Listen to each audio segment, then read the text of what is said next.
Yes! I am a big person now!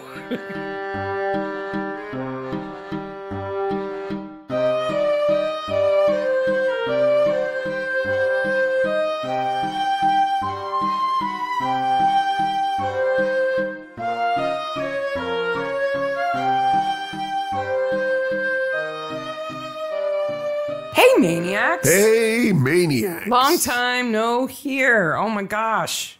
It's been too long. Wow. I got to say, COVID, 1 star, would not recommend. It's bad. I'm so grateful that we were vaccinated and boosted because, man, it kicked my butt. Oh, I almost lost 36 hours for this stupid disease. Yeah, you sneezed for several days. And then I was like begging for somebody to put me out of my misery for a week. But as you can hear, we're getting better. Yeah. We're definitely not feeling the extreme effects that some people have felt. Oh, gosh, no. Thank goodness for that. But I do have to say, though, we have 3 20-year-olds in the house who all now are snotty-headed, and we're just living in a house of mucus, basically. Yes. It's really great. Yeah. There's a lot of mucus in the house. But we're back, and Welcome we're excited to Mucus be back. Maniacs. Yes, that's our new show. We're done with Midsomer, now we're on to Mucus Maniacs, where we just talk about snotty people all day long. Wow, Midsomer Maniacs is a comedy recap podcast dedicated to the ITV series Midsomer Murders. Each week we dig into an episode of the show, including the murders, the mayhem, the loonies, and everything else we love. I'm Mark. I'm Sarah, and this is a spoiler podcast. So if you have not yet watched season 21, episode 4, With Bated Breath, yes, you should go listen to the spoiler-free mini episode that we recorded a while back when it first came out. Where we ask, is winter the fittest? Yeah. And that caused him to message me on Twitter because you said winters. I said winters. Shame. That was a weird mini episode. We didn't really do a watch like a maniac. It was kind of like a 20-minute episode about the show. Starting off with a whole big rant from us about how we had 10,000 downloads. I'm like, well, we get 10,000 downloads a month now. Aren't we fancy pants? We also talked about a lot about different and weird runs there, like zombie runs. Yeah, because this episode features the Psycho Mud Run. And the Ponce de Leon run, which was fun. We made lots of jokes about that. You have to wear pumpkin pants when you run it. But then at the end of the episode, that mini episode, you said you were going to make a Sussex pond pudding. Which I did. And it was delicious. It's a steamed pudding with a lemon in the middle. But I have to apologize to our dear listeners because we went insane at the end of that mini episode and said we were going to get 2 weeks ahead. Yeah. We've never been 2 weeks ahead. No, not since then, for sure. Before we dive in, just one little reminder in that we are still making a donation to the World Central Kitchen at the end of June. Right now, we have raised just over $200, which we're going to be matching out of our own pocket. So if you have any desire to buy a hat, mug, tote bag, T-shirt, sweatshirt, laptop let's see sleeve, if we tote can get bag, $500 for these fine folks. Yeah, that would be awesome. That would be super cool. I just want to update everybody on, so I sent out the newsletter this week, which was really I'm so thick, I don't know what to put on the newsletter. It was like the drunk teenager. I love you guys. I just love all you guys, and you guys are so awesome. You're so great. Yeah, but the June schedule is in flux right now.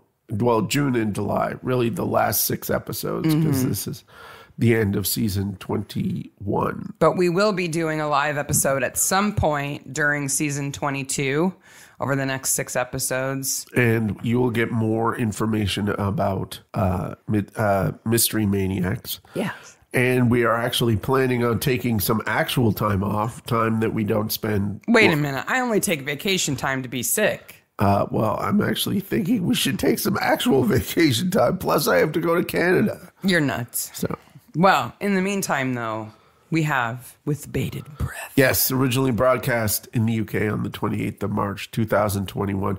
Actually, that reminds me, the episode 5 of season 22 was broadcast in England on Sunday of last week with the 25th anniversary special that had everybody in it. Aww. No, we haven't seen it yet. Which makes me sad. As soon as sad. we see it, we'll probably do a mini episode on it. Yeah. But we haven't seen it yet. So that means I think this week coming up, the UK folks will get the last episode of season 22 and the entire world will be caught up. Cool. I hope. Yeah. Just as we finish. Yeah. This is filmed in July and August 2019 with 4.94 million views. Directed by Jenny Darnell and written by Jeff Provey, and it's in Solomon Gorge. And the pub is the Fisherman's Arms, which is an aptly named pub. And I promise after this moment, I won't say that it's not a frickin' lake. It's a pond. You get it out of your system? Yep. Okay. It's all out of my system now because it's not a lake, it's a pond. I love this episode. Yes. It is Looney McTooney to the max. It's Yeah. so fun. Including this opening scene with the couple goofing around on the dock. Yes. The couple who are never seen again. Never seen again, never named, but they speak. Oh, wait a minute. She has a name. Oh, that's right. Her name is Chelsea. Chelsea has a name. Let me tell you something about Chelsea. She who dresses like a small child in overalls and sweatshirt. At first watch and this again, I was like, Why is he kissing a child? why is she kissing a child? She dresses kind of like Chucky or something. I don't know what that outfit's about. But Chelsea is played by an actress named Chelsea Mather, who is a stunt woman. Oh, okay. That's her job. She's Okay. a stunt woman, a very tiny stunt woman who plays a lot of children. Yes. And she is in this role because she's a stunt woman. Because it's so dangerous to be thrown into 4 feet of water wearing overalls. Okay, I'm going to tell you what he does here is a dumpable offense. Oh my gosh. I'd be so mad at him. I'm sorry. We're no longer compatible. Well, who jumps into a lake wearing overalls and a sweatshirt, though? Well, yeah. Like, she should not have jumped. No. Well, okay. Like, because she stands up. Like, there is maybe 2.5 feet of water in this lake. Okay, we're going to call it a lake. Yep, we're calling it And a you're lake. not going to correct it anymore, No. right? No. Do you got it out of your system? Are you good? You can do air quotes with your fingers all you want. I'm getting all my air quotes out. He's over there wiggling his fingers. Wiggle, wiggle, wiggle, wiggle. Even lakes have shallow areas. Okay? They do. That's true. Okay. Good. Are you good? You got it out? You good? No, I just thought it was funny. She has a credit as a stunt woman in Tom and Jerry. Well, the Tom and Jerry, the new one, has live action bits and animated bits. Oh, okay. Okay. I haven't seen it. Oh, no. They didn't turn her into an animated character. I was like, how do you do stunts for a cartoon? I mean, I guess if they do like motion capture or something, Guess. maybe. I don't know. Anyway, that's why she's in it. So she can jump into the water. and this is so us because I could talk for a half an hour on this opening scene. So she stands up in the water and then moves towards the dock because Ahab is coming. Mm-hmm. Right? Mm-hmm. Dun, Dun, dun, dun, dun, dun. And then they pull her up the front of the dock. yeah. Did you see what's on the side of the dock? A ladder? A ladder. Yeah, but she would have had to get there. And she's wearing like 90 pounds of wet clothes. But a ladder is still the best option. All right, though. If I was Chelsea Okay. and you were on the dock Yeah. and Ahab was coming and you were like, swim over to the ladder. But it's like 2 feet away. Also, I think her name is Josie, not Chelsea. She's credited as Chelsea on IMDb. Okay. I would have been like, okay, loser, put your hands out, haul me up right now. He's still getting dumped. He's way getting dumped. I don't think so. I mean, you would, I would, but she seems to be okay with him. I love how they just sit there and look at her. Artie and Ned are putting together, well, Ned's putting together the Psycho Mud Run. Yep. And Artie's just kind of hanging around bothering people. Yes. Let's taltalk about the title. Do you know where the title is a reference to? Bated breath. No, I don't. I'm going to guess, like, when I don't know, I'll guess Shakespeare. Cause, it is. Yeah. There's lots of things to reference it to Shakespeare. Of course, the original quote is not B-A-I-T baited. No. It's B-A-T-E-D. Which is like catching your breath, right? And what's short for abated. Okay. Like holding your breath. Okay. So it's holding your, like, when the anticipation is so high that you hold your breath. Forget to breathe. Yeah. It's from The Merchant of Venice. Oh, okay. People holding their breath in excitement or fear as they wait to see what happens next. I tell you who had excitement or fear. Will the toddler woman be eaten by the fish? Somebody No. got a brand new fisheye lens on their camera and they really wanted to use it for this episode. I love the underwater camera. I love the Ahab vision. Ahab vision. Who names a giant fish after a fisherman, though? It makes no sense at all. No, it should be Moby Dick, Should not be. Ahab. Well, they're not going to call it Dick. Well, get out of the water. The Dick is coming. Dick vision. Dun, dun, dun, dun. Dick don't- vision is an entirely different thing. We don't have fevers, I swear. The fevers are gone. We're just this slap happy. I get a very Crystal Lake vibe from this lake. It's very Friday the 13th with the teenagers frolicking on the dock, and then there's something coming, and It has all summer feels for me. I spent many, many hours on docks by the water. so this psycho mud run, and we talked about this in the mini episode. It's an obstacle course. Yes. This one, it seems a bit extreme, especially the electrocution parts. Okay. I don't think that's okay. And when we get to the electrocution part, they say that they turn the thing up to a level that would harm people. Why is that even a setting? Yeah, the knob shouldn't go that far. No. It shouldn't be possible. No. So do you want to go over what's on the Well, let's just talk big picture, right? So we've got a psycho mud run and this big fishing tournament happening at the same time, right? On the same lake. Yes.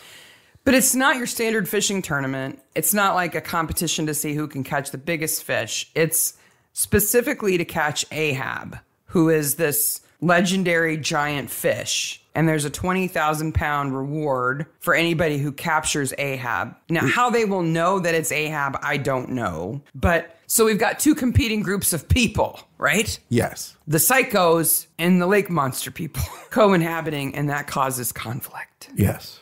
And we've got Artie, who is a retired DCI. And then we've got, and he's kind of a new person to Solomon Gorge, and everybody else are like locals or fishermen. No, he can't be new. He retired there. Okay, but he had a house there 10 years ago. Yeah, but maybe it was just his cabin that he went to when he was on vacation or something, or on the weekend, and then he lives there permanently. I know, and this is... Do you think he's been retired for 10 years? I don't know. Because if he has, John can't know him because John was in Brighton. This is a hint, dear readers. Artie needs a car. Yes. If Artie had a car, none of this happens. And we'll explain that at the end. Yes. But yeah. So then we have the fisher people. Right. Right. Which includes the angler shop, a couple of different anglers, anglers, Fishermen. fisher persons, Fisher people. fish people. They're not fish people. They're anglers. And then we have a pub in the middle. Pub and inn. Yes. Where everybody's staying.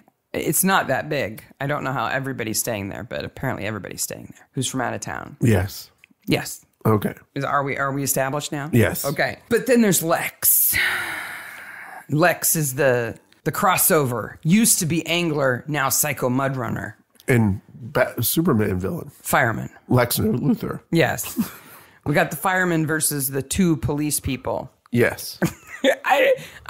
I think Winter and Jade Marie get hung out to dry here. Oh, That nobody totally else did. shows up from the cop shop. Yeah. And this entire gang of firemen show up. Lex even hands him like a hand-drawn sketch of a fireman standing on his back. Did you see the motto for the fire group? No. Preventing, protecting, and responding. Okay. Okay, that's pretty cool. Did you see their logo? No. It's got a badger on it. Is it on fire? No. Is it wearing a hat? No, it's got 3 crowns, though. Oh, it should be a badger wearing a fireman helmet. I think so, too. Or a badger driving a fire truck. Burp, burp. That would be cool, too. Why are these 2 groups against each other? Competition, friendly competition. No. The fishermen versus the runners. Because you don't want people slapping around in the water when you're trying to go fishing. Well, It drives the fish away. according to the map, which is bonkers, and we'll get there, the Electric City section is in the middle of the forest. It's nowhere near the water. Well, clearly it is in the water. The map is bad. The map is just bonkers. Anybody who's ever been fishing knows you don't need somebody slapping around. Like, you don't want to go fishing where people are swimming. Yes. So I don't like fishing. So my friends and I used to go fishing when I was a kid, and I would say, "Oh, I'll go with you. I'll go swimming." And I would just swim under the boat and scare all the fish away. Nice. What do you know? Yeah, you didn't catch anything after an hour. Let's go back. I spent a lot of time fishing as a Why kid. on earth are we not water skiing? So here we see that there's a close-up of a reel here. And it's the Penn 8000. Fishing reel. Yes. Yes. I looked into that reel because I was like, oh, that looks like a nice reel. It's a flip bail reel. Yeah. So do you know how expensive that reel would be? No. Just take a guess. $100. $144 at Pro Bass Shop. Okay. So then So it's a nice one. Yes. Well, Because you can buy a reel for like $15-20. yes. So then I was like, I wonder what the most expensive reel is. Oh my gosh. Boy. So I wanted to find the most expensive reel that you could buy legitimately, like walking, Not black market reels. No, but like I'm sure there's That's commonly available. yes. Okay. So the most expensive reel at the Bass Pro Shop. Okay. Right. This is a Huge chain in the United huge States. chain in the United States. These big outdoor stores, right, that have like fish tanks in them to test reels and stuff like that. It is the Shimano Beastmaster 9000A electric reel. Whoa. How much do you think this is? $1,500. It is $1,500. Bing! For a fishing reel. Yeah, baby. It has a screen on it. And this is for freshwater fishing? It's not for like deep sea fishing? No. Because that's a completely different beast. It even, I looked at the fresh and saltwater fishing reels. This is the most expensive one at Bass Pro Shops. Wow. Yeah. It is stunning. I bet you my dad just drools over it. It got 3.5 stars out of 5. Oh, it's not very good. I'm like, wow, people don't like this. It seems a little extra. It's got buttons and screens and wow. But then I was like, well, what actually is the most expensive reel? And I found the Daiwa Dedden Marine Power MP3000 electric reel. Well, if you're deep sea fishing, the reel is completely different. Nope, this is not a deep sea fishing reel. Oh, it's Daiwa. Daiwa from Melton International Tackle. How much do you think this baby is? I thought you already told me the most expensive one. No. That was just the most expensive one that Bass Pro Shop sells? Bass Pro Shop. This one is above what they're willing to sell? Yes. $4,000. It is $3,499. Dang. Now, to put that into perspective for you, I did a little figuring. So that's like multiple mortgage payments for people. But I wanted to put it into more perspective. If I was to purchase a Curly Whirly every single day and eat one Curly Whirly for every day, that would take me to the 3rd of January, 2032. That's a lot of curly whirlies that you could get for that reel. And I'm guessing you'd rather have the curly whirlies. I would have 10 years of Curly Whirly enjoyment. For the same price as that reel. Rather than that reel. And you don't even like fishing, so yeah. It has 1 review and it's 5 stars.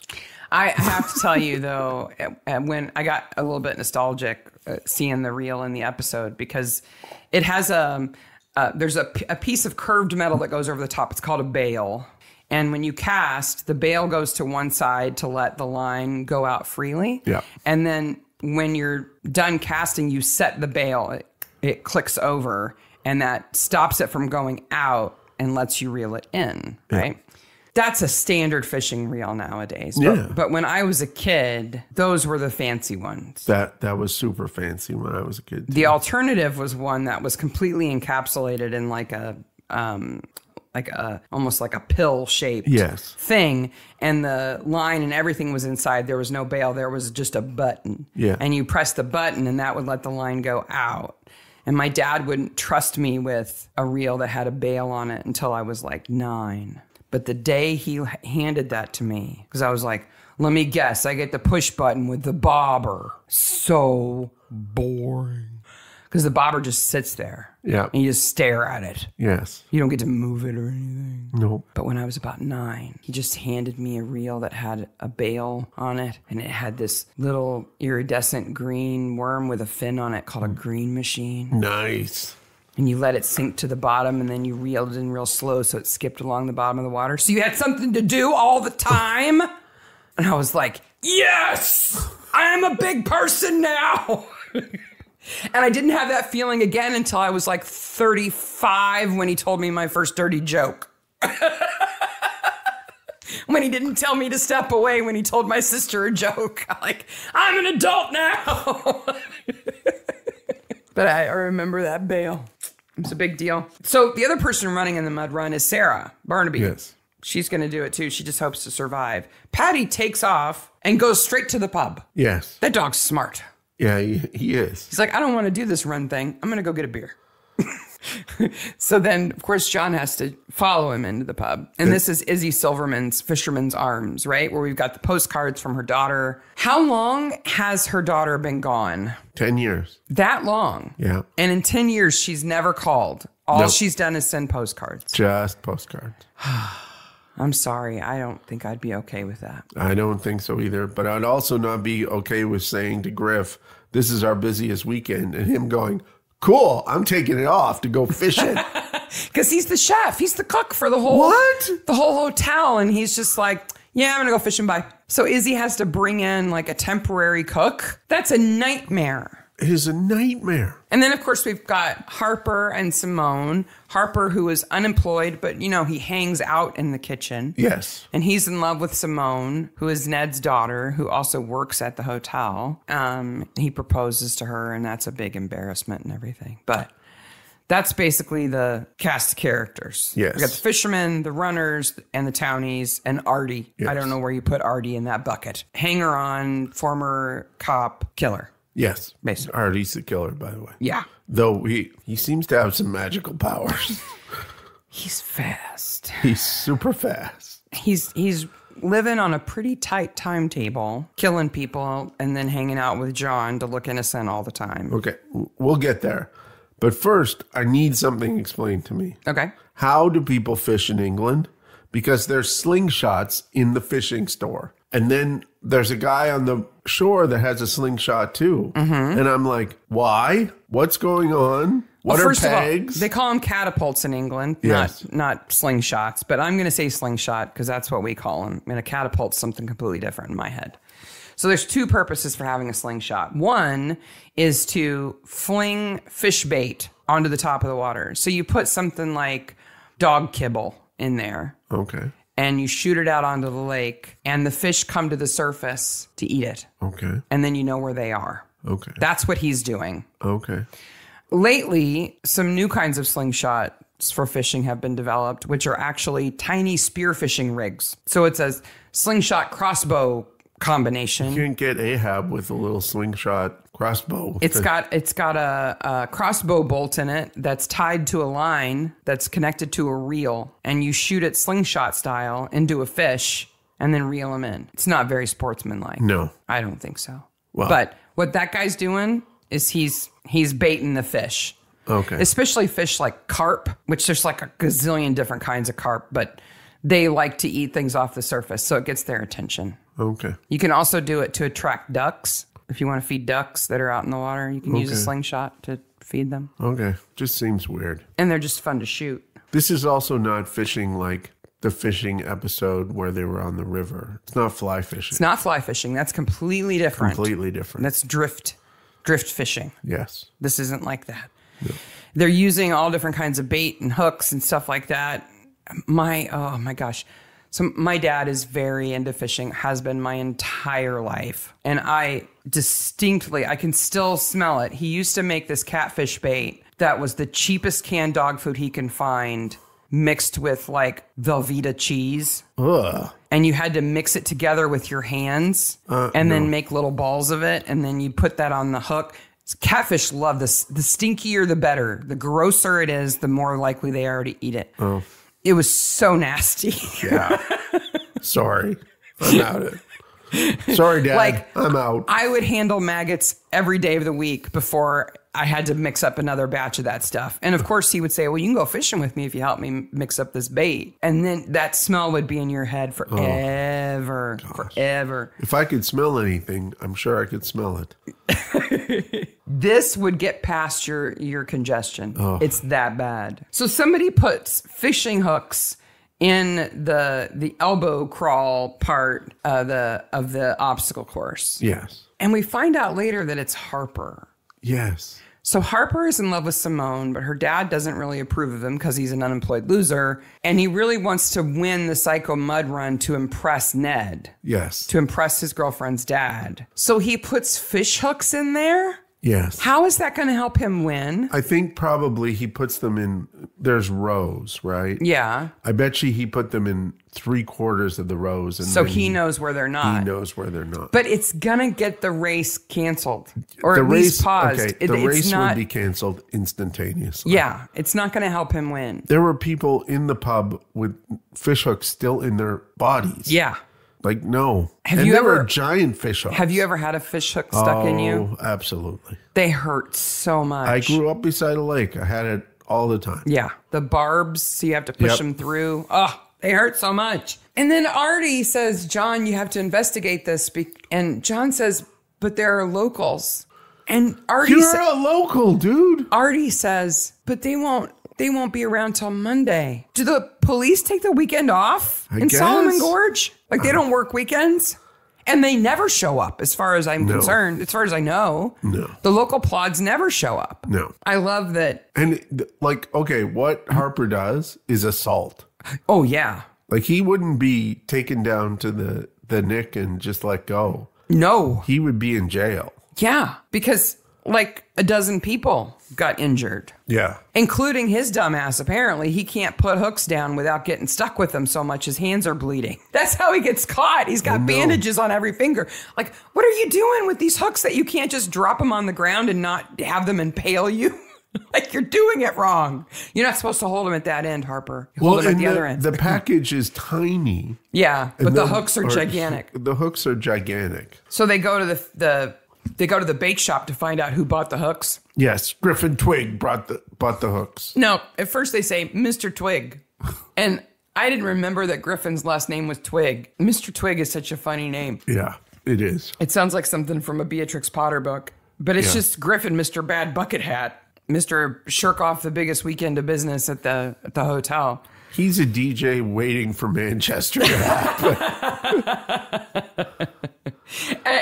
And he seems so young at first, and then you realize he's a bit older than you think he is. He just got really bad responsibility and sense of fashion because, you know, he got divorced and she took him for everything. Because he cheated. Yeah, there is that. Yeah. But I think we meet Blaze here too. But I think my favorite character in the whole episode is Cornelius Tetbury. Cornelius is awesome. He's so awesome. He's tweety. He's over technology enabled. He's got his little remote controlled fish camera going on. Yep. He's got his waders on. What I don't understand is this. If you put Cornelius beside Mr. Twig, they are completely different human beings. Yes. And yet, supposedly, you put the hat on Cornelius and suddenly the old guy's ready to kill him, thinking he's Griffin. Well, Cornelius is taller than you think he is and a bit lankier than you think he is. And the hat is so ugly and so signature Twig that I think in the dark you you would think that must be Griffin. I don't know. Because their fishing pegs are right next to each other, too. I guess. And by the way, a peg is just they actually drive a stake in the ground with a number on it, and that's your fishing spot. That's all they mean by fishing peg. You ask about that. Yeah. It's your assigned fishing spot. Though Cornelius takes his iPad into the water, and I'm like, don't do that. Dude. And why wouldn't you control it on screen? Why would you have a remote control and an iPad and a camera? I came close to looking on YouTube for robotic fish cams, and then I was like, no, I don't want my algorithm to be screwed up. Oh my gosh. I also did not look up fish bloggers, because that's another deep, dark hole I don't want my algorithm to go down. Oh, I did all of that. Okay. I watched videos about the Go Fish, which is a camera that you can attach to your fishing line so you can watch the fish bite your hook. Wow. But my favorite is this new kind of underwater drone. They call it a drone, but it's remote controlled. But it has a VR headset. Oh, nice. So you put the drone in the water, you put the headset on, and when you look right, it turns right. Oh, nice. It has like 6 little jets on it. Now, they're $5,000. Oh, yeah. But more than that reel, man. That would be so cool if you lived on the ocean or on a big lake that you knew there was stuff in it. Like if you were on the Australian coast, you'd be running that thing every day. Oh, it would be so much fun to drive that around. But I don't think I would want to be in a boat with a VR headset on. No. Not a little boat, especially. Can you imagine how fast you'd be in the water? No. You'd whip your head around and be like, whoa! Oh, yeah. And you'd be out of the boat. By the way, 24 minutes into the episode, no one's dead. No one's even close to being dead. Somebody needs to die. But I realized something about Fleur in this episode that I kind of picked up on before, but hadn't quite put my finger on. She's a champion squatter. She is. She loves to squat. She does. Every crime scene, she's squatting somewhere in her little paper suit, which I'm impressed by because she's not a spring chicken. And I know when I get down like that, just to put the dog in her crate, my knees go snap, crackle, pop when I stand up. So I'm impressed that Fleur can squat and take fingerprints off a corpse and everything else. It is impressive. And she's on point here. So Ned goes out in the middle of the night to talk to somebody. Mm-hmm. Now, okay. Not Ned. Lex. And the point of meeting is at the Electric City stop. I don't know what these are called. These are like challenges. Yeah. The very poorly thought out electrocution pool part of the race. So supposedly what this is, though this is contrary to what is on the map, this is a shallow bit of water that has filaments hanging down that give you minor shocks. Now these, I've seen these, not in water, but I've seen these. And one of the things that Fleur says is they must have turned it up to a level that would hurt people. And I'm like, why do they have that level? Like, why is that even possible? Why is it even possible to do that? Well, she says, is this a sport or some kind of S&M outing? Yes. I think the idea is you're supposed to stay really low in the water so that they can't touch you. I guess. She says that somebody's returned it to normal current now. Well, you see the hand turn the knob up. Why is there a knob? Why does anybody have access to the knob? And how does old man policeman know to do that? Because he's Ned's friend and he's been watching him set it up. That's why Artie's hanging around. Right? I guess. So Lex calls Artie and confesses about Lola, right? 10 years ago, we were in a Jeep. We killed her. We've all been feeling guilty about this all this time. And he's confessing to a policeman. Yeah. That's what he thinks he's doing. Yes. Or like a retired policeman. But actually, Artie is her father. Her carless father. Yes. So Artie hears this. Now, Lex is sort of doing the right thing. Kinda? I mean, they did a really wrong thing 10 years ago. Well, and have been doing a really wrong thing for 10 years by not admitting it before. Yes. Right? But now, not only is he confessing, but he's shopping everybody who's involved. He's saying Blaze was in the car and so was Griffith. They were in the car too. Yep. This is what happened. And Artie, I'm assuming, turned the voltage up before they started talking? Or does he go like, hold that thought, walks away, fiddles with the knob, comes back and goes, okay, tell me more? Now I'll push you into it. Now I'll shove you into the water so you can get electrocuted. Just weird. There's this weird subplot about matchmaking and somebody asking somebody else to marry him, and like it's Harper and Simone. Yeah. It's just well, and there's the weird Blaze and Ned used to be a thing. Yeah. And then they broke up. Yes. Because he didn't want to travel the world with her and her angling career. But also, she had killed somebody the night before, so she has to break up and run away. I guess. I don't really care about that. No. But Blaze is a funny character. She's great. Because she's this woman who's a professional fisherman and has all these sponsorships and runs a video blog and is like, got their selfie stick out all the time. Yep. She's an interesting character. It is an attempt to put new media characters in. Yeah. I just wish she was a bit more fun. I wish she was a bit more fun. I wish they didn't signify her with her pink fishing rod. Yeah. It's a little on the nose. I looked up like the leading professional female anglers in the world, and none of them are like all pink and like that. They have sponsorships and endorsements all over the place, and they don't do it. It's just a good thing. Everybody in this episode is connected to everybody else. Yes. Like Harper used to be a fireman and got fired. Lex fired him, but that doesn't have anything to do with it. And Blaze and Ned used to date and then broke up, but that doesn't have anything to do with. There's so many red herring relationships that it's almost confusing. Yeah. And the relationship that's not talked about ever is Izzy and Artie. Like, it's not even mentioned they were a thing. No, and when they interact, they're obviously a thing enough to have create a baby. At least once they had a thing. And even when they interact, there's no tenderness or anything. I mean, he's kind to everybody. And why isn't he with her? He actually seems like a nice person. I guess I retired early, but now I'm a killer. Yeah. So I could start my new career as a killer. Would Ned have to refund everybody? Because the first day the race gets stopped because of the hooks. Then they decide to have it the next day. And the second day, there's a body in Electric City. No. Does Ned have to refund everybody their fees, you think? No, I don't think so, because they probably got the T-shirt. Because usually with runs, you get a T-shirt, right? Yeah. So I bet you they wouldn't have to refund. When I was doing races, I only got refunded once because the race was canceled like 3 months before it was going on. So even if it like storms that day? Yeah. No refund? No refund. Because you bought the T-shirt, basically. Yeah. Is what you've got. Yes. But some of these races have big entry fees. They do. Like way more than a T-shirt costs. Yeah. But I guess we don't have to worry about it because then he's dead. Yes. It takes a while for the murders to start, but once they start, they keep going. It's on at that point in time. So the guy closes the fish shop. Mm-hmm.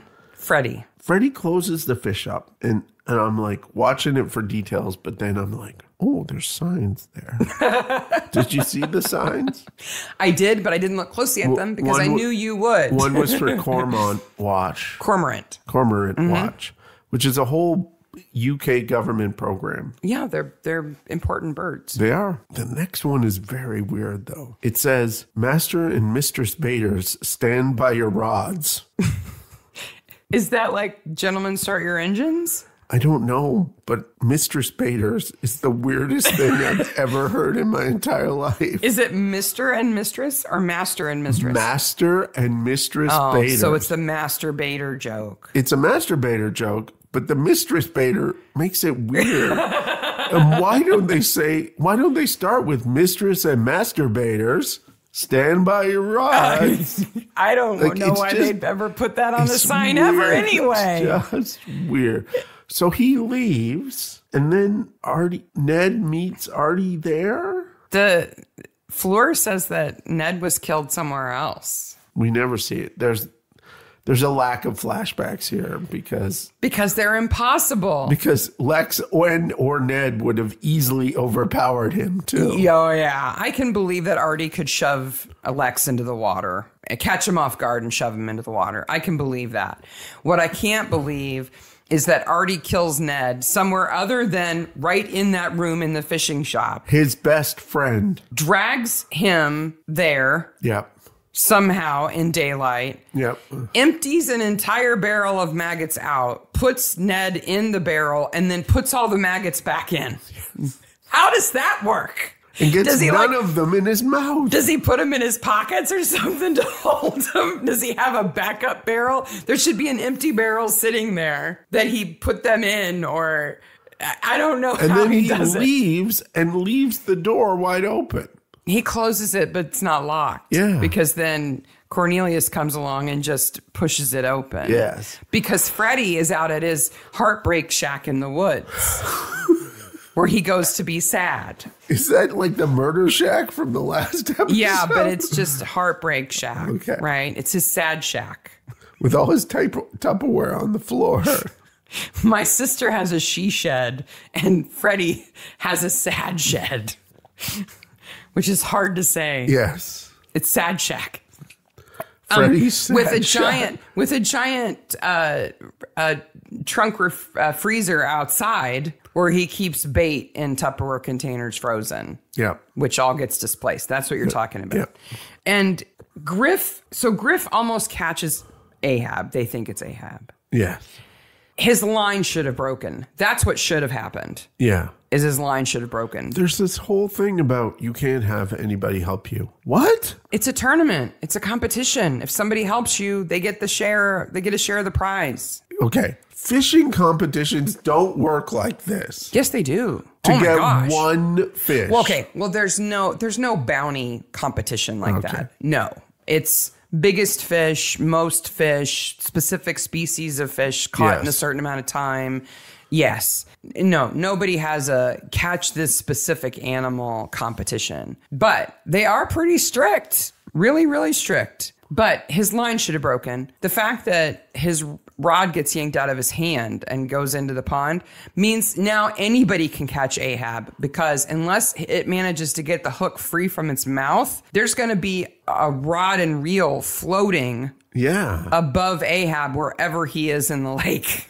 It's going to be stuck in him and just going around. If he even exists. Okay, well then what did Griffin catch? I don't know. A big fish. You're just not down with Ahab, are you? No, I'm not. You're no fun at all about Ahab. No. So at the cop shop, there's an interesting scene. Mm-hmm. First of all, Jamie comes in with 2 files. He puts one on his desk. He takes the other file over to the file cabinet, which has 2 hanging files in it. Mm-hmm. He opens the drawer and looks at it like, well, I guess they didn't do their job here, and then just throws the file in the front of the file cabinet. And closes it. Instead of putting it into one of the hanging files? Yes. What do you think about Jade Marie, the local cop who's helping him? I think that they were trying to make more of it there than there was. I don't know what was going on there. Because it's the last episode in the season. Mm-hmm. And I think they were like, do you think we should have Winter have a relationship with this young lady? And then they decided no. Or maybe it was, is Nick Hendricks leaving? Maybe we should have a backup sergeant. So if he leaves, we've got Jade Marie for next season. Yeah, that's a definite. And then he decided to stay. So yeah, I think because it was a good introduction to her. She was a good character. I think you're probably right. And she didn't want to date him. No. So that meant that she was viable as a sidekick. A female DS is something this show is needed for. Especially a female DS of color. 1 season. Yeah. And she's smart. Yeah. She's clearly smart. And she's good at her job.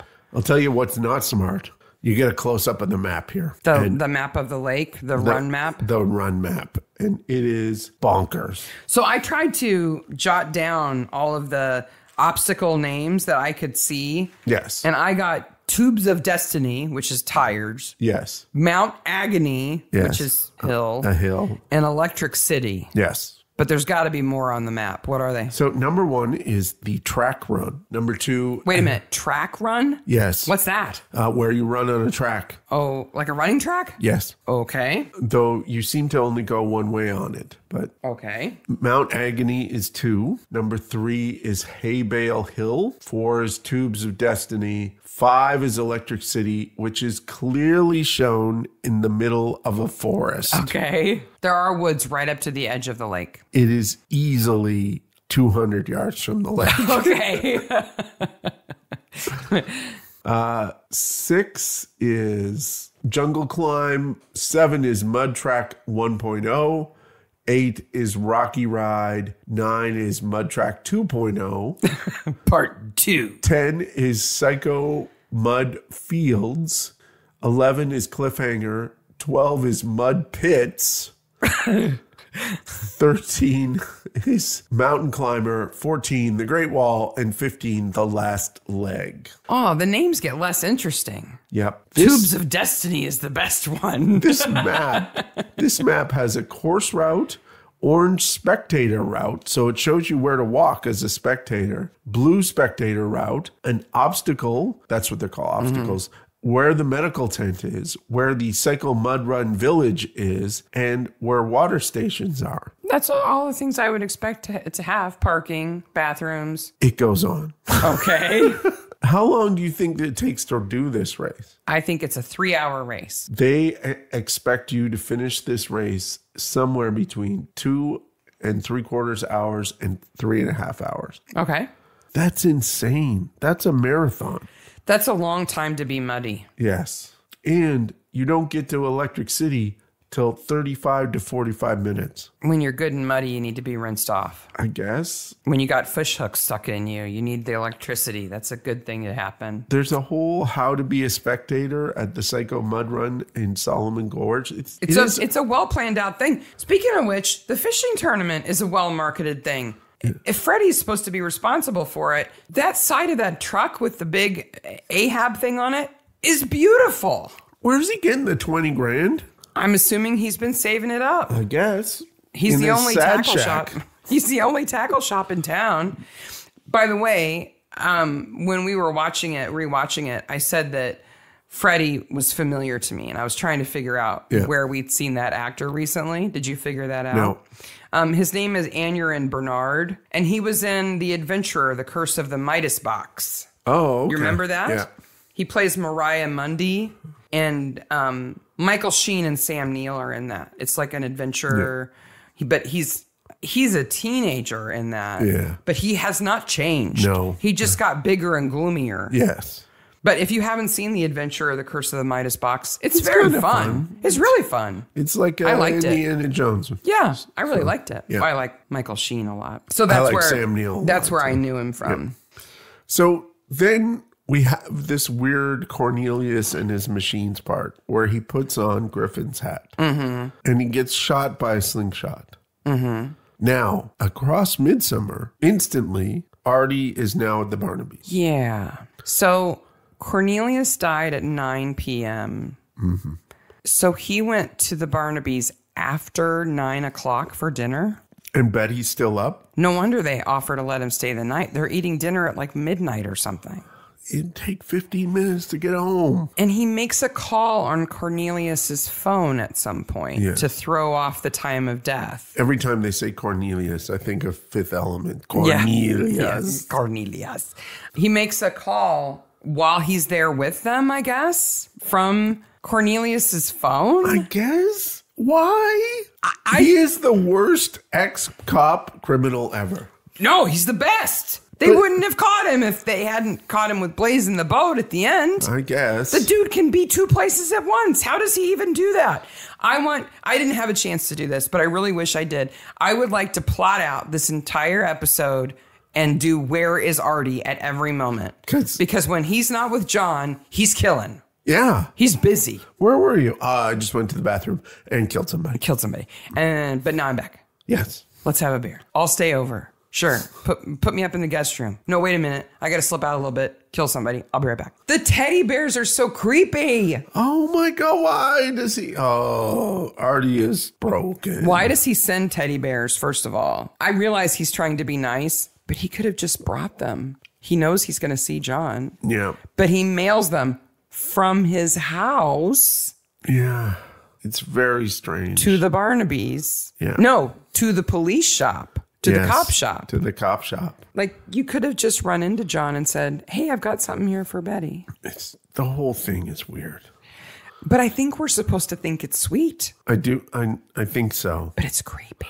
It's creepy. So they find the Jeep in the water. Okay. So what Cornelius sees, and how does Artie know this, is he sees the Jeep. Artie knows there's a good chance that Cornelius has seen the Jeep because Artie has a camera. But it doesn't matter because that's not why he gets killed. He gets killed because he's Griffin. Yes. Who helped hide the fact that Lola's dead. Yes. Which is a really good motive. I guess. If they hadn't found the Jeep Yeah. and hauled it out of the water, this episode is very different. Okay. Like if nobody finds out Lola is dead Yeah. and these 3 people are just killed or 4 people are killed. You have no idea. Before we get to the Jeep, because I have some problems with the Jeep, can we talk about the YouTube channel? So this is Blaze's YouTube channel. Girl in a Buoy's World. Yes. So this is meant to look like YouTube. It's all situated up. The colors have changed, but everything else is exactly the same. She has 1.2 million subscribers. By the way, if you haven't liked, subscribed to our YouTube channel, you should do that.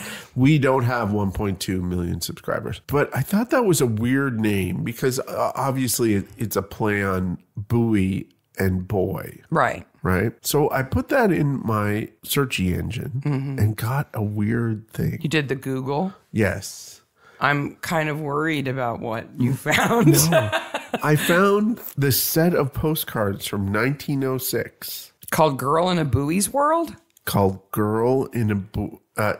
They are girl. What do they say on them? They say girl and a buoy. Okay. So it's supposed to be girl and a boy. It's kind of a play on that. But so what they are these paintings, because they're not photos. Right. They're drawings of these old time ocean buoys. Okay. With women with old timey swimming costumes standing on top of them. Like pinup girls? No. If you can come over here and see them. Okay, so we'll post a picture of these so you can see them, but I'll describe them. These are big black ocean buoys that you might see like next to a lighthouse. Yeah, they're giant. They're like 10 feet above the water. Yes. And on the very top of them, on each of them, is a woman standing in basically a full body swimming costume like they used to wear, like the wool swimsuits. And she's tiny. And she's not like a pinup. No, and she's little, almost like she's a lifeguard on the ocean, standing on top of the buoy. And it's girl and buoy. That's weird. So these postcards are from a German guy. He originally created them. Kurt Otto Teach, who was born in 1877, and lived to 1974. Wow, he saw a lot. Yeah, I can't believe that I was contemporary with this dude. But he liked ladies and buoys. Actually, where he made his money was, you know those postcards that have the big letters with the welcome to the name of this place? Yeah, like the big multicolored arced letters. He made those. Oh, he invented that? Yes. Like the aloha thing? Oh, yeah. Wow, that's cool. So that got me thinking about the history of postcards. Which are relevant to this episode since Blaze has been sending postcards as Lola. Creepy! What a way to cover up an accidental death. Yes. Sending postcards for 10 years. Yeah. And it's like a weird grief thing. And like, why would, like... I'm sorry, my kid should have picked up a phone. After 18 months, I would have been like, and I'm done. Yeah. And you can't call? Yeah. So the history of postcards is interesting because it kind of mirrors the history of graphic arts and photography, right? Because at some point in time, photographs get cheap enough that you can send them through the mail. Yeah. Right. And they don't go back as far as I thought. They're only 1850s. Well, so mail, was standard. It was a big deal. In England, they just had they had like 3 mail deliveries a day. It was crazy. Yeah. What always has amazed me about postcards is there's no privacy at all. No, there's no privacy. Right, the message is right on it. And there's a video, and we'll put it in the show notes, about how people use the same sky. Oh yeah, that's an amazing video. Yeah. They're super interesting. They're especially American, and it's a very Western civilization thing. Well, they were a very inexpensive keepsake from a trip. Yeah. And it was also a way to brag at people at home that you were traveling. I wish you were here. It's evidence that you're somewhere. When was the last time you sent a postcard? I probably wasn't even 10 years old. I think probably the last time I sent a postcard was from England in 94. Yeah, it was. Probably. Mine was much older than that. Yeah. So there's a Jeep in the lake with a body in it. It's Lola. So what happened 10 years ago is that Lex won the fishing tournament. Yes. But not by catching Ahab. No. It was a different kind of fishing tournament. It's a different kind of fishing tournament. He won. They went to the next town over because the pub there was better. Yes. Blaze was there. Griffin was there. Yes. Ned was there. Ned was there. They get in the Jeep. Yes. They steal Ned's Jeep. Yes. Blaze, Griffin, and Lex. They steal Ned's Jeep and drive it back to Solomon's Gorge. I think Ned was in it, and he said it was stolen. So you think he knew about Lola the whole time? I think he knew about Lola the whole time. Okay. That's why he gets killed. Okay, so he just claims it was stolen. Yes. Okay, I'm with you. So they drive it. Now, they drive through the woods. Okay, you have to explain that they are driving 400 miles an hour. Because the damage that is done to the front of the Jeep by a human being. Or Lola was a bigger girl than you think she was. Because it's a big dent. It breaks the radiator. It breaks the radiator. I think the only explanation, and this is horrific, is that they smashed Lola between the car and a tree. Yeah. It's bad.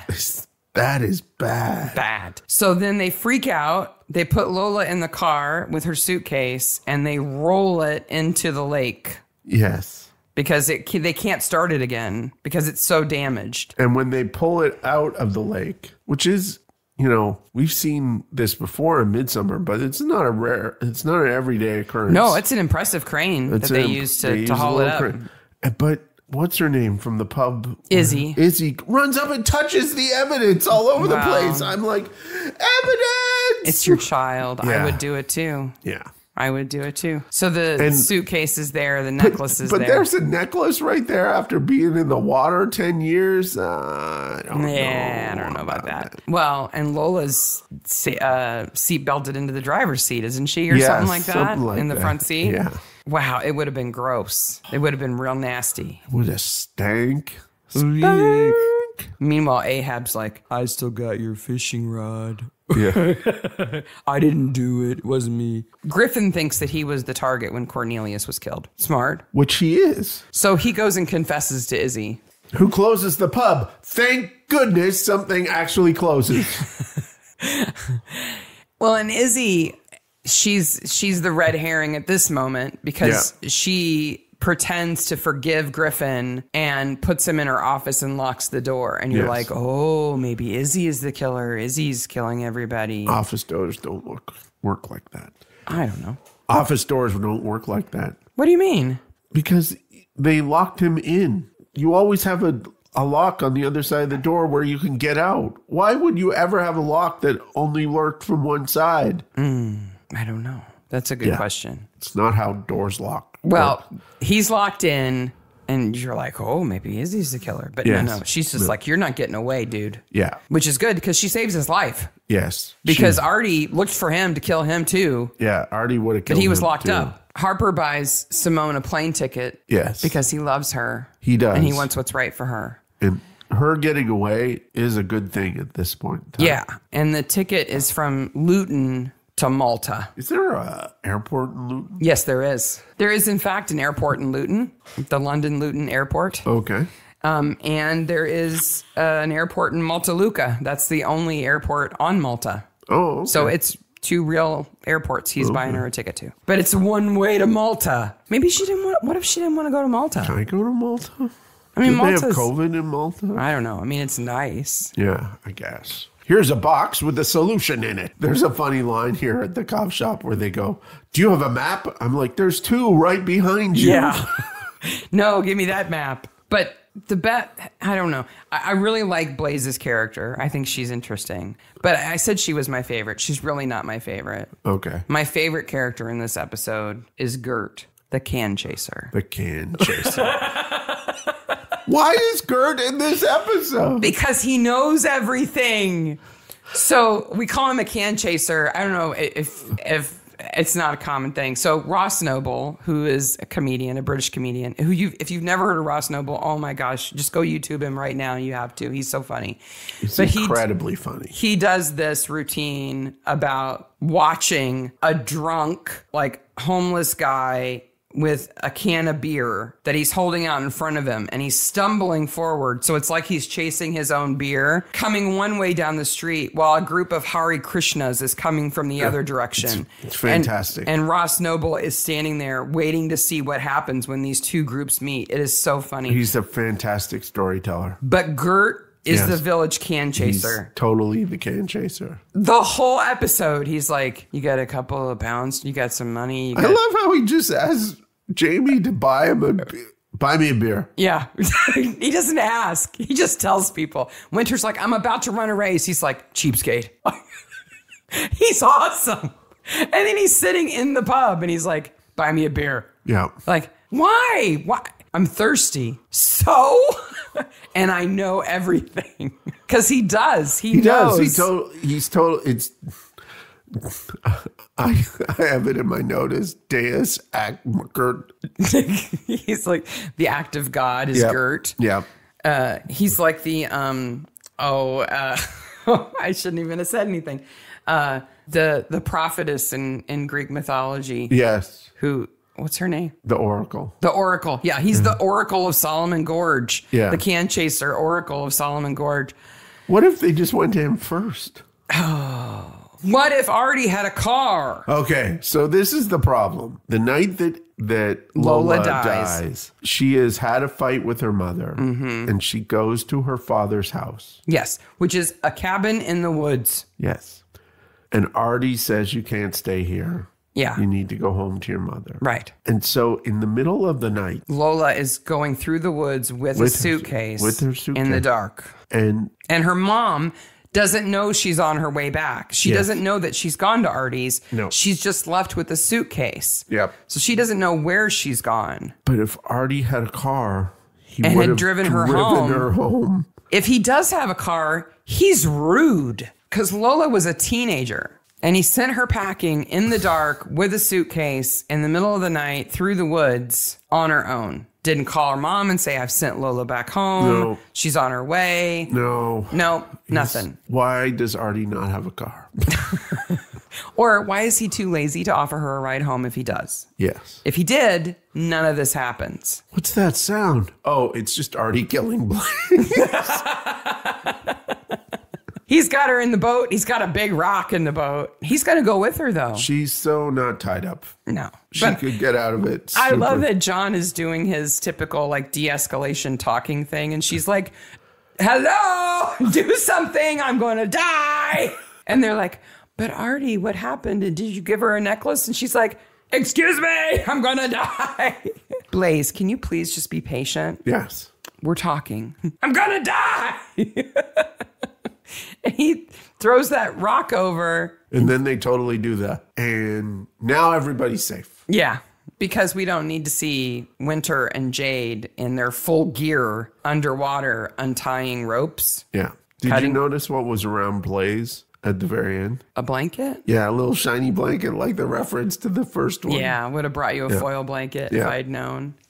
When Winter and Jade walk towards the camera, they're both wet. Yeah. And they're talking. I had to pause it. I'm like, Winter's fly is open. Oh, it is? And I rewound it and I watched it again. I'm like, his fly is definitely open. And I rewound it again. And then one of the kids came in the room and I'm like, okay, sit down. I wanted to watch this real quick. Watch his crotch. I'm like, Mom, like, watch his crotch. play it. It's not his fly. It's his button placket. So his shirt is untucked. And it's such a fancy shirt that the underlayer of his button placket of his shirt has like a little ribbon trim on it. And it's separated at the bottom because, of course, there's no button at the very, very bottom. Yeah. And so it's right at the level of his fly, and there's a silver line there, but it's part of his shirt. This is riveting. I just thought it was hilarious that I made a kid come in and look at an actor's wet crotch to help me decide whether his fly was unzipped or not. Absolutely. Is Winter the most crotchy? He's the fittest. Yep. Then we have that awesome conversation between Winter and Barnaby. Are you quitting? No. He's not retiring. I'm looking at the camera now and saying, I am not retiring. Are you listening, audience? There will be another season. Yes. I'm surprised Winter even considers going in after his phone. It's gone. It's trash. Yeah. Why would you even go in after it? He's doing trash. Great anyway. Unless it was just an excuse for him to, strip down to his undies or something. I guess that's season 22, baby. But Ahab's coming. Ahab. Maybe Ahab eats that phone. Ahab's like making calls. Yep. Ring, ring. Prank calling Betty. I guess she didn't like me. Oh, well. There goes my phone. He kind of drops it poorly there. Yeah, the fumble. Well, and John's trying to take it away from him because he's going to send a text. Yeah. Like John's the expert of texts and dating. Though he shouldn't text her. No, he shouldn't. Well, he shouldn't have asked her out in the first place. No. They're colleagues. No, they're colleagues. Best corpse. Nice corpse. Okay. Best corpse. Lex, Ned, or Cornelius? Okay. And I have unrealistic situation with Ned, right? Because Ned is in the bucket of bugs. Mm-hmm. And clearly he's not in a whole bucket of bugs. They have some sort of platform around him. It's a thin layer of maggots. Yes. We have pretty high standards for maggots on this show. But none of them are in his mouth. If they're not in your mouth, they don't count. There might be one in his hair. Yeah. Lex has no hair. No, but he's floating in water. He's got the CGI He's got zap. the CGI zap going on. And we don't see Cornelius in the... Cornelius is in the cooler. Oh, yeah, we do. We see him laying in the cooler. Yeah. In the I think chest Cornelius, freezer. probably. I'm going with Cornelius, too, because he looks really uncomfortable. That shack is just not happy. No, it's not. It's a sad shack. I told you. It's Freddies Sad Shack. He's kind of like bent up in there, and he looks all frosty. And like, I'm impressed that Ned sits in the barrel for a while. Yeah. Granted, there are no maggots in his mouth. Yes. I'll give you that. But I think Cornelius is best. Yeah, I think Cornelius too. After the credits. Well, Simone's going away. Artie's going away. Maybe Harper will get a job. Jade Marie's going away, but not in a non-fun way. You think Freddie's going to keep the bait shop open? I think so. Is Izzy going away? No, Izzy's going to run the hotel. Yeah, I think so. What about Griffin? Is Griffin going to jail? Yeah. Is Blaze going to jail? I think they might be going to jail. I'm not sure. Leaving the scene of an accident at the very least. I mean, they should get in some kind of trouble. They're definitely in trouble. Yeah. But considering that their co-conspirators are dead, yes, they might kind of get let off the hook a little bit. I meant Simone goes away. Jade Marie, we never see her again. No. Is Harper going to do time for the hooks? No, I don't think he'll do time. Because they're overshadowed by the murders. Yes. So then there's Damien, who we've not talked about. Oh, we haven't even talked about Damien. He's Lex's old fishing coach. He's grumpy old man who comes in and does grumpy old man stuff. Mm-hmm. He's unnecessary. Maybe Gert will ask him to buy him a beer. Yeah. He doesn't ask. Maybe. He'll tell him to buy him a beer. They could hang out. Buy me a beer. Gert and Damien go on the road together, demanding beer. Buy me a beer. It's a weird episode. Meanwhile, Chelsea and her boyfriend are just soggy somewhere. And that... So this big fish. Yeah. Ahab. Yes. What kind of fish do you think he's supposed to be? Some sort of catfish carpy thing. There aren't really that kind of catfish in England. I know. I mean, there are catfish, but... Well, they don't actually have lakes in England either, but... There are fish in the ocean that are really big, okay? We're not even going to deal with them. We're only talking about freshwater fish. Freshwater fish. Have you ever heard about the Volkswagen-sized catfish that live at the base of dams? No. You've never heard about them? No. Oh my gosh. So the theory is these catfish can get as big as they want. Yeah. As long as they live, they grow. Okay. Right? They don't max out like lobsters. They can live forever, and they just get bigger and bigger and bigger.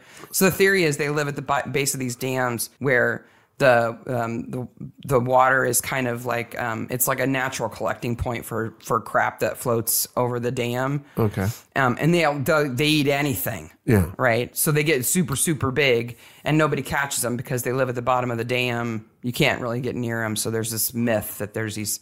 It's kind of an urban legend that there are these giant fish. I never heard that. Oh, wow. So just like 2 years ago, there was a guy in Virginia who caught a catfish that was 143 pounds. Oh, my gosh. That's an adult. That's an adult human catfish. Just last month, somebody in Mississippi caught one that was 131 pounds. Jesus. But there are these catfish in England called Wells catfish. They kind of came from Europe. At some point, somebody kind of brought them over, and they're huge. Okay. There's a guy last year who caught one that was 147 pounds. So Ahab could be one of these fish. Ahab could be a catfish. Yeah. But catfish are bottom feeders. They don't like to come up to the top, right? They're at the very bottom. So there are two fish that he could be. Okay. Since we see him going along the top. He could be a beluga sturgeon. Okay.